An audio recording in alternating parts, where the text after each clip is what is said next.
60대 여성의 눈물 고백. 묻지마 관광에 숨겨진 끔찍한 진실. 저는 이수진이라고 합니다. 올해 61살입니다. 지금은 혼자 원룸에서 살며 마트 계산원으로 일하고 있습니다. 이 사연을 여러분께 들려드리는 이유는 제 인생이 어떻게 망가졌는지 털어놓고 싶어서입니다. 특히 중년 여성분들께 제 이야기를 들려드리고 싶습니다. 묻지마 관광이라는 유혹에 빠져서 6개월 만에 평생 쌓아온 모든 것을 잃어버렸습니다. 지금은 후회로 가득 차 있지만 그때는 그 설렘이 얼마나 달콤했는지 모르겠습니다. 하지만 그 대가가 너무 컸습니다. 제 이야기를 하나씩 풀어보겠습니다. 이건 제 삶의 고백입니다. 그날은 평소처럼 아파트 1층 우편함을 열었습니다. 잡다한 광고지들 사이에 눈에 띄는 전단지가 있었습니다. 묻지마 관광이라고 쓰여 있었습니다.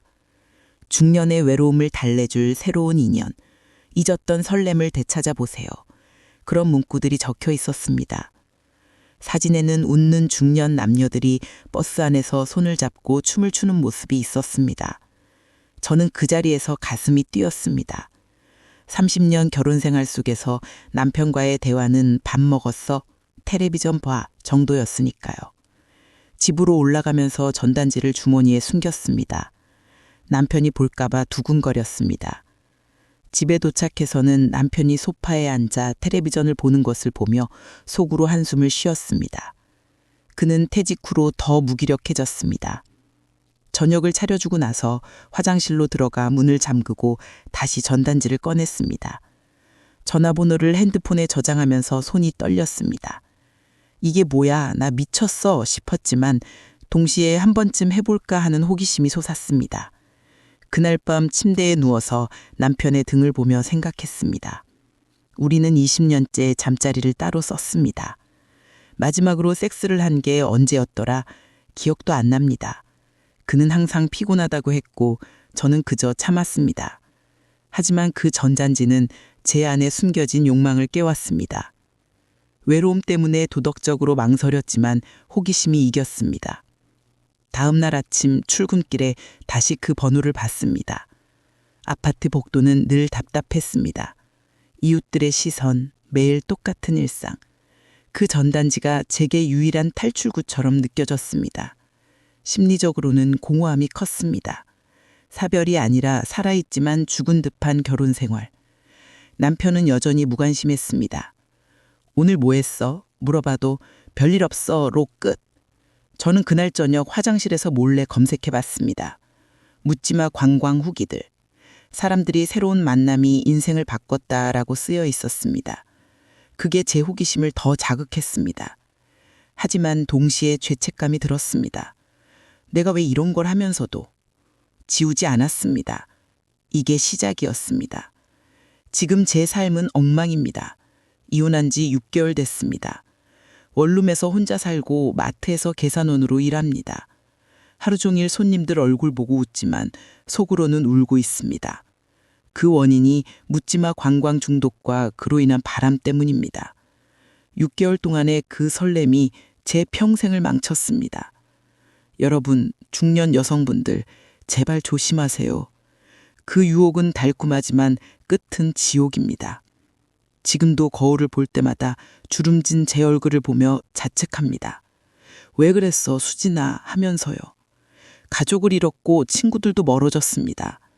그날 마트에서 일하다가 갑자기 눈물이 나왔습니다.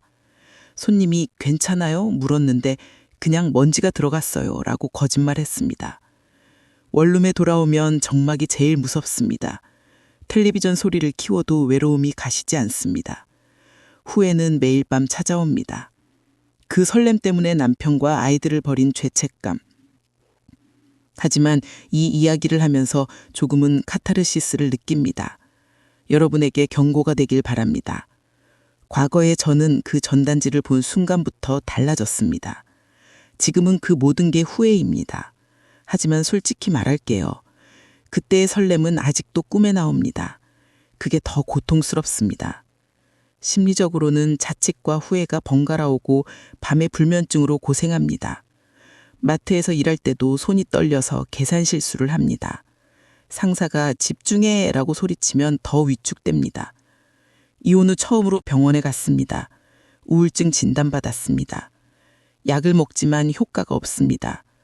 제 삶의 반전은 여기서 시작됐습니다. 그 관광이 제게 자유를 줄 줄 알았는데 오히려 감옥이 됐습니다. 1년 전으로 돌아가 보겠습니다. 저는 61살이었고 30년 결혼 생활이 지옥 같았습니다. 남편 강태성은 퇴직 후 소파에 붙어 살았습니다. 텔레비전만 보고 저한테는 무관심. 오늘 뭐 할 거야? 물어도 몰라로 끝. 우리는 20년째 방을 따로 썼습니다. 섹스는 꿈도 꾸지 마세요. 마지막으로 한 게 10년쯤 됐고 그는 항상 피곤하다고 했고 저는 잔소리꾼이 됐습니다. 그날 저녁 텔레비전에서 젊은 여자 연예인이 나오자 그가 저런 여자가 좋지 라고 중얼거렸습니다. 그 말에 가슴이 찔렸습니다. 저는 거울 앞에서 제 몸을 봤습니다. 처진 가슴, 주름진 피부. 나는 왜 이렇게 됐지 하면서 울었습니다. 그 전단지를 발견한 게 바로 그때입니다. 운명처럼 느껴졌습니다. 집안 분위기는 늘 답답했습니다. 소파와 텔레비전이 제 삶의 전부. 심리적으로는 여자로서의 욕구가 폭발 직전이었습니다. 인정받고 싶고 사랑받고 싶었지만 가정을 위해 참았습니다. 태성은 무뚝뚝한 남사로 일관됐습니다. 그날 밤 저는 몰래 그 전단지를 다시 봤습니다. 새로운 인연이라는 말이 제 마음을 흔들었습니다. 반전은 여기서 왔습니다. 평소 잔소리하던 제가 갑자기 그 유혹에 빠진 것입니다. 개연성은 자연스러웠습니다. 장기 결혼의 무관심이 중년 위기를 부추겼으니까요. 저는 그날 처음으로 자위행위를 했습니다. 그 전단지를 보며 상상하면서 그게 제 갈등의 시작이었습니다. 죄책감과 쾌감이 섞여서 더 자극적이었습니다. 일주일 후 남편과 싸움이 났습니다. 된장찌개를 끓였는데 그가 맛없어라고 툭 던졌습니다. 그 말에 화가 나서 소리쳤습니다. 당신은 왜 항상 불평만 해? 그는 그냥 텔레비전을 봤습니다. 화장실로 들어가 문을 잠그고 울었습니다. 손에 핸드폰이 쥐어져 있었고 그 번호를 눌렀습니다. 중년 특별 여행입니다. 재미있게 보내실 수 있어요. 안내 음성이 남았습니다. 2만 원, 첫 참가비. 저는 충동적으로 참가할게요 라고 했습니다. 토요일에 동창 모임 핑계로 나갔습니다. 버스를 타기 전 심장이 터질 것 같았습니다. 돌아갈까 했지만 이미 늦었습니다. 분위기는 화장실의 은밀함에서 버스의 기대감으로 바뀌었습니다. 심리적으로는 화와 외로움이 충동을 부추겼습니다. 두려움과 호기심이 섞여서 뻘렸습니다. 태성은 여전히 무관심했습니다. 그날 아침 출근하는 척 나서면서 거울을 봤습니다. 화장을 진하게 했습니다. 오랜만이네 하면서. 반전은 전화 후 바로 후회했지만 설렘이 이겼습니다. 개연성은 싸움 후에 유혹에 넘어가는 게 현실적이었습니다. 그 통화 중 상상력이 폭발했습니다. 낯선 남자와의 만남, 그게 제 갈등을 더 키웠습니다. 첫 참가. 버스에 오르니 남녀가 번갈아 앉았습니다. 제 옆에 박준서라는 남자가 앉았습니다. 50대 후반 매력적인 미소. 음악이 나오고 춤을 추고 술을 마셨습니다. 그는 제게 아름다우세요 라고 속삭였습니다. 20년 만에 느껴보는 칭찬. 손을 잡았을 때 전기가 통했습니다. 비슷한 처지의 남자들과 이야기 나누며 공감했습니다. 집으로 돌아갈 때 가슴이 벅찼습니다. 분위기는 버스의 흥겨움으로 가득했습니다. 낯설과 음악이 해방감을 줬습니다. 심리적으로는 인정받음에 취했습니다. 죄책감 대신 살아있음을 느꼈습니다. 준서는 매력적이었습니다. 그날 밤 집에서 그를 생각하며 자위했습니다. 그의 손길을 상상하면서. 적나라하게 말하자면 오르가즘을 느꼈습니다. 오랜만의 쾌감. 반전은 그 설렘이 중독의 씨앗이었습니다. 개연성은 그룹 상호작용이 개인 설렘으로 발전한 것입니다.